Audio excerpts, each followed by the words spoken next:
प्रणित मोरेच्या stand up comedy शोमध्ये मृतदेहासंदर्भात आक्षेपार्ह विधान करणाऱ्या डॉक्टर सेजल पवारवर अखेर केईएम रुग्णालयाची कारवाई। सेजलला 15 दिवस कॉलेजमध्ये येण्यापासून मज्जाव।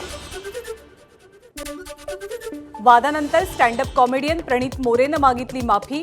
आपल्यावरती व्यक्त केलेला रोष योग्य असून आपण त्या मुलाला थांबवायला हवं होतं। प्रणित मोरेचा माफीनामा, कायदेशीर कारवाईला सहकार्य करण्याचीही माहिती। कॉमेडियन प्रणित मोरेच्या सर्व व्हिडिओची चौकशी होणार। गृहराज्यमंत्री पंकज भोयर यांची माहिती। विनोद सोडून विकृती कराल तर कारवाई केली जाईल, भोयर यांचा इशारा। आमदार रोहित पवार यांच्या अन्नत्याग आंदोलनावरती अद्याप तोडगा नाही। आंदोलनाचा आजचा दुसरा दिवस। रोहित यांच्या तब्येतीची डॉक्टरांकडून तपासणी। दुसऱ्या दिवशीही अन्नत्याग आंदोलन सुरू। शेतकऱ्यांची कर्जमाफी फसवी असून त्यात अनेक जाचकटी। काँग्रेस प्रदेशाध्यक्ष हर्षवर्धन सपकाळ यांची टीका। सोबतच सुधारित शासन निर्णय काढून सरकारनं संपूर्ण कर्जमाफी करावी, सपकाळांची मागणी। कांद्याच्या दरात टप्प्याटप्प्यानं वाढ नको, त्याऐवजी एकाच वेळी किमान प्रति क्विंटल 22,500 रुपयांपर्यंतची वाढ करावी, रोहित पवारांची सरकारकडे मागणी। शेतकऱ्यांच्या न्याय हक्कासाठी घेतलेल्या रोहित पवारांच्या भूमिकेचं काँग्रेस पक्षाकडून समर्थन। तर 2 दिवसानंतर रोहित पवारांच्या आंदोलनात उपस्थित राहून अन्नत्याग करणार असल्याची सपकाळ यांची प्रतिक्रिया। सरकारनं रोहित पवारांच्या आंदोलनाकडे राजकीय चष्म्यातनं पाहण्याची गरज नाही, बाळासाहेब थोरातांची पोस्ट। नियमांच्या कचाट्यात अडकवून तुटपुंजी कर्जमाफी देणं योग्य ठरणार नाही, बाळासाहेब थोरात यांचं मत। पवार कुटुंबानं शेतकऱ्यांना देशोधडीला लावलं। ओबीसी आंदोलनकर्ते लक्ष्मण हाके यांची टीका। तर आंदोलनाच्या ठिकाणी सीसीटीव्ही कॅमेरे बसवावेत। पवारांच्या कुटुंबातल्या व्यक्तीनं शेतकऱ्यांच्या आंदोलनाला बसणं म्हणजे मर्सिडीजला नांगर जुंपण्यासारखं, हाकेंचा टोला। अर्थखातं देवेंद्र फडणवीसांकडेच ठेवण्यात राज्याचं शहाणपण। अर्थखातं सांभाळेल असा एकही नेता सध्या नाही, संजय राऊतांकडनं मुख्यमंत्र्यांचं कौतुक। नाशिकमध्ये गोकुळ गीते कुठेही नाराज नसून काल नरेंद्र दराडेंचा प्रचार सुद्धा त्यांनी केलाय। त्यामुळे नाशिकमध्ये दराडे हे सर्वाधिक मतांनी विजयी होतील, गिरीश महाजनांना विश्वास। नाशिक विधान परिषदेच्या निवडणुकीत महायुतीत नाराजी नाट्य कायम। राष्ट्रवादीच्या खोसकरांची नरेंद्र दराडेंबाबत उघड नाराजी। उमेदवारानं सुधरावं, 5 वर्ष एकही काम केलं नाही, निवडणुकीनंतर तरी जमिनीवरती राहा, खोसकरांचा सल्ला। नाशिक विधान परिषदेच्या निवडणुकीसाठी महायुतीची विशेष रणनीती। सर्व मतदारांना ठाण्यात अज्ञात स्थळी ठेवण्याचा निर्णय। मतदानाच्या दिवशी नाशिकमध्ये आणणार महायुतीला मतं फुटण्याची भीती। हिंगोलीच्या जयपूर इथे ओबीसी जनजागृती सभा। जातनिहाय जनगणना करण्याची मागणी। तर ओबीसींना सरकारनं वाऱ्यावर सोडलं। जयपूरमधल्या सभेत लक्ष्मण हाकेंची टीका। आरक्षणातनं घुसखोरी थांबवावी। हिंगोलीमधनं ओबीसींचा चलो मुंबईचा नारा। मुंबईतल्या नालेसफाईच्या कामाची मनसेकडनं पोलखोल होणार। 100% नालेसफाई केल्याचा पालिकेचा दावा। तर नालेसफाईचं वास्तव बॅनरच्या माध्यमातून मांडून पालिकेच्या कामाचा निषेध नोंदवणार। ठाण्यातील मुंब्र्यात अर्धवट नालेसफाईमुळे बोजवारा। नाल्यातला कचरा काढून नाल्यातच टाकल्याचा प्रकार समोर।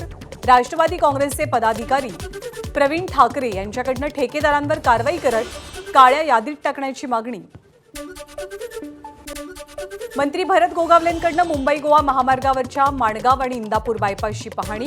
पावसानं साथ दिल्यास रखडलेलं काम लवकर पूर्ण होणार, अन्यथा गणेशोत्सवापूर्वी 1 लेन सुरू करणार, गोगावलेंची माहिती। अहिल्यानगरच्या खडकी भागातील शेतकऱ्यांकडनं तुकाराम मुंढेंच्या प्रतिमेला दुग्धाभिषेक। तुकाराम मुंढेंच्या धडक कारवाईमुळे भेसळखोरांवरती लगाम बसत असल्याची शेतकऱ्यांची भावना। मुंढेंची बदली केल्यास तीव्र आंदोलन छेडण्याचाही इशारा। 15 जूनपासून सुरू होणाऱ्या नव्या शैक्षणिक वर्षापासून त्रिभाषा सूत्राची अंमलबजावणी नाही। शालेय शिक्षण खात्याकडनं इयत्ता 3री ते 8वी साठी विषय योजना, शालेय कामाचे दिवस, विषयनिहाय तालिका विभागणी आणि शालेय वेळापत्रक जाहीर। राज्यातील बहुचर्चित बोगस शालार्थ आयडी घोटाळ्यात एसआयटीचा धक्कादायक खुलासा। तपासलेल्या 854 प्रकरणांपैकी 750 पेक्षा अधिक शालार्थ आयडी बोगस असल्याचं निष्पन्न. संस्थाचालक, मुख्याध्यापक, शिक्षक आणि शिक्षण विभागातल्या कर्मचाऱ्यांवर कारवाईची टांगती तलवार. गडचिरोलीच्या चामोर्शी तालुक्यातील माडेआम गावमधील ग्रामसेवकाचं निलंबन. दारूच्या नशेत ग्रामपंचायत कार्यालयामध्ये झोपलेल्या ग्रामसेवकावरती निलंबनाची कारवाई. पुण्यातल्या हिंजवडीत अंमली पदार्थ विरोधी पथकाची मोठी कारवाई. तिघांना अटक. लाखोंच्या अंमली पदार्थांसह मुद्देमाल जप्त. पिंपरी चिंचवड शहर पोलिसांच्या अंमली पदार्थ विरोधी पथकाकडनं कारवाई. बीडच्या परळी तालुक्यातील धर्मापुरीत स्थानिक गुन्हे शाखेनं जप्त केला 9,77,000 रुपयांचा 20 किलो गांजा. राहत्या घरात गांजा साठवून ठेवल्याची पोलिसांना मिळाली होती माहिती. दोघांविरोधात गुन्हा दाखल. पिंपरी चिंचवड परिसरात धुमाकूळ घालणाऱ्या चेन स्नॅचरला फिल्मी स्टाईलनं अटक. चोरट्याकडनं 15 लाखांचं सोनं जप्त. क्राईम पेट्रोल पाहून चोरी करण्याच्या पद्धती शिकल्याची आरोपीची चौकशीतनं कबुली. मध्य प्रदेशातील सतना इथे वायुदल अधिकाऱ्याच्या हत्येचा प्रयत्न करणाऱ्या दोघांना कफ परेड पोलिसांकडनं अटक. 5 जूनला अधिकाऱ्याच्या घरावर गोळीबार करून आरोपींनी पळ काढला होता. आरोपींना मध्य प्रदेश पोलिसांच्या ताब्यात दिलं गेलं. चोरीला गेलेला मुकुट शोधत पोलिसांनी तुळजाभवानी मातेला अर्पित केला, परिधान केला आणि लगेच रात्रीतनं तोच चांदीचा मुकुट चोरीला गेला. पुण्यातल्या तळेगाव दाभाडे परिसरात हा धक्कादायक प्रकार घडला. त्यामुळे चोरट्यांना कायद्याचा धाक शिल्लक आहे की नाही असा सवाल नागरिकांनी विचारलाय. धुळे शहराजवळच्या पारोळा रोडवरती भरधाव वेगानं आलेल्या ट्रॅव्हल्सनं तिघांना उडवलं. वरखेडी इथल्या तिघांचा मृत्यू.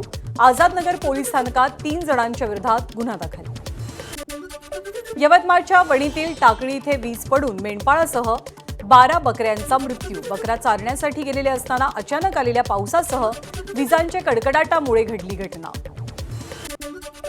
छत्रपती संभाजीनगरच्या फुलंब्रीमध्ये वादळी वाऱ्यासह मुसळधार पाऊस. आडगाव खुर्द इथे शेडची भिंत कोसळून बाप लेकाचा जागीच मृत्यू. ताराचंद जोनवाल आणि अनिकेत जोनवाल असं मृत बाप लेकाचं नाव, तर दुर्घटनेत 7 वर्षीय पुतण्याचाही मृत्यू. आषाढी वारी संदर्भात उपमुख्यमंत्री सुनेत्रा पवारांकडनं आढावा बैठक. वारकऱ्यांची गैरसोय होऊ नये तसंच सर्वोत्तम सुविधा मिळाव्यात यासाठी दिल्या अंमलबजावणी करण्याच्या सूचना. विठ्ठल मूर्तीची झीज रोखण्यासाठी 22 ते 24 जून दरम्यान विठ्ठल मूर्तीवरती लेपन होणार. 23 आणि 24 जूनला विठ्ठलाचं दर्शन बंद राहणार, चरण दर्शन बंद राहणार. विठ्ठल मूर्ती सद्यस्थिती तपासण्यासाठी मूर्तीचं लायडर स्कॅन आणि एक्स रेडिओग्राफी करावी. पुरातत्व खात्याचा सल्ला. तर स्कॅनिंगचा मूर्तीवर काही दुष्परिणाम होतो का याचा अभ्यास करूनच पुढचा निर्णय. जिल्हाधिकाऱ्यांची माहिती. हार्बर रेल्वे मार्गावरती उद्या मेगा ब्लॉक. CSMT ते चुनाभट्टी वांद्रे स्थानकादरम्यान मेगा ब्लॉक घेतला जाणार. पश्चिम रेल्वे मार्गावरती उद्या वांद्रे गोरेगाव रेल्वे स्थानकाच्या दरम्यान सकाळी 10:30 ते दुपारी 3 वाजेपर्यंत मेगा ब्लॉक. मराठवाड्यात मान्सूनची एंट्री लांबणीवर. शेतकऱ्यांच्या नजरा आकाशाकडे. खत बियाणं खरेदी केलं मात्र पावसाचा पत्ताच नाही. वेळेत पाऊस न झाल्यास पेरण्या लांबण्याची शक्यता. हिंगोलीतही पाऊस लांबल्यामुळे पेरण्या खोळंबल्या. पेरणीपूर्व मशागतीची कामं पूर्ण. आता पावसाची प्रतीक्षा. 75 ते 100 मिलीमीटर पाऊस झाल्याशिवाय पेरण्या करू नका, कृषी अधीक्षकांचं आवाहन. पेरणी योग्य पाऊस झाल्याशिवाय पेरणीची घाई नको. धुळे जिल्हा कृषी अधीक्षक सूरज जगताप यांचं शेतकऱ्यांना आवाहन. पाऊस लांबल्यामुळे पेरण्याही रखडल्या. बीडमध्ये जून महिन्याच्या सुरुवातीला जिल्ह्यात पावसाची दमदार हजेरी, पण त्यानंतर पावसाची दडी. खरीप हंगामातल्या पेरण्या पुढे गेल्यात. शेतकऱ्यांचे डोळे पावसाकडे. नागपूरच्या उमरेड तालुक्यामध्ये सिरसी गावाला चक्रीवादळाचा फटका.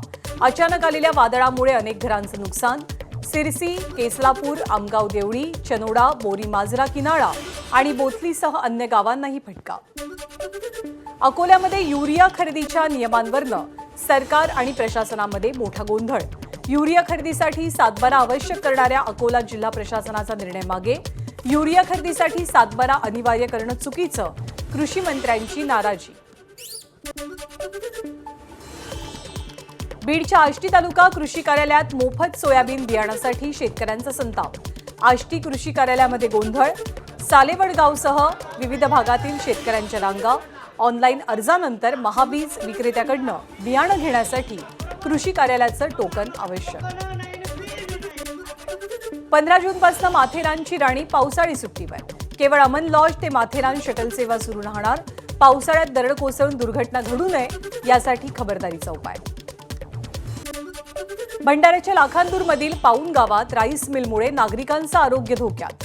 दूषित पाणी आणि प्रदूषणाविरोधात ग्रामस्थ आक्रमक. ग्रामस्थांनी वारंवार प्रशासनाकडे तक्रार करूनही ठोस कारवाई नाही. आंदोलनाचा स्थानिकांचा इशारा. पंतप्रधान नरेंद्र मोदी फ्रान्स दौऱ्यावेळी मोदी फ्रान्सचे राष्ट्राध्यक्ष इमॅन्युएल मॅक्रॉ यांच्यासह काही महत्त्वपूर्ण नेतेमंडळींची भेट घेणार. 18 जूनपर्यंत पंतप्रधान मोदी फ्रान्स आणि स्लोवाकियाचा दौरा करणार. संरक्षण मंत्री राजनाथ सिंग यांच्याकडनं एअरफोर्स अकादमीतील 217व्या तुकडीच्या संयुक्त दीक्षांत संचलनाचा आढावा. या कार्यक्रमाद्वारे भारतीय हवाई दलात नवीन अधिकाऱ्यांचा समावेश. यात एनडीएमधील महिला कॅडेट्सच्या पहिल्या तुकडीचाही समावेश आहे. भारतानं लांब पल्ल्याच्या आंतरखंडीय क्षेपणास्त्रांना रोखण्यासाठी विकसित केलं बॅलिस्टिक मिसाईल डिफेन्स. DRDOकडनं बॅलिस्टिक मिसाईल डिफेन्सची यशस्वी चाचणी. सध्या निवडक देशांमध्येच बॅलिस्टिक मिसाईल डिफेन्सची क्षमता आहे. 105 दिवसांपासून सुरू असलेलं युद्ध संपण्याच्या दिशेनं. युद्ध संपवण्याच्या करारावरती रविवारी स्वाक्षऱ्या होण्याची शक्यता. जिनिव्हा इथे युद्ध समाप्तीच्या करारावरती स्वाक्षऱ्यांची शक्यता. शांती वार्ता सुरू करण्यावर दोनही देशांची सहमती. 3 भारतीय खलाशांच्या मृत्यूसंदर्भात भारतानं व्यक्त केली नाराजी. परराष्ट्र मंत्री जयशंकर यांची अमेरिकेच्या परराष्ट्र मंत्र्यांशी चर्चा. आखातात अमेरिकेनं व्यापारी जहाजावरती केलेल्या हल्ल्याबाबत नाराजी. व्यापारी जहाजांवरती हल्ला करणं अयोग्य. जयशंकर यांची टिप्पणी. युद्ध समाप्तीचा मसुदा तयार झाल्याची इराणची सहमती. इराणचे परराष्ट्र मंत्री अराघची यांनी केलं मान्य. युद्ध समाप्तीच्या दिशेनं काम सुरू असल्याची अराघची यांची कबुली. पुढच्या काही दिवसात स्वाक्षऱ्या होण्याची शक्यता.